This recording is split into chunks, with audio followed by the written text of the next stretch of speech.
ఎవరికి వారు ఉడతాభక్తిని ఏదో ఇంత సంపాదించిస్తే ఈ బండి నడుస్తుంది గాని అందరూ ఇలా కూర్చుని తింటే కొండైనా కరిగిపోదు. ఏమంటావక్క? నిజమే.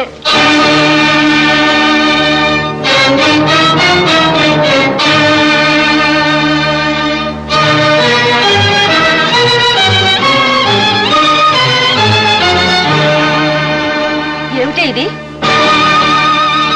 వినపెట్టి తాళం చెవులక్క. కనబడుతూనే ఉన్నాయి.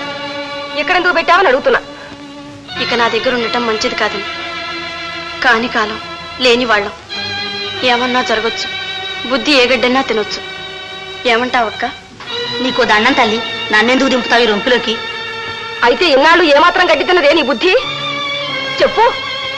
ఇన్నాళ్ళు జరగకుంటే ఇక మీదట జరగదనే ఉందక్క. దారిద్ర్యం మనుషులు ఎంతకన్నా దిగజారుస్తుంది. మీ ఉప్పు తిని బ్రతుకుతున్నాం. మీకు భారంగా ఉన్నాం.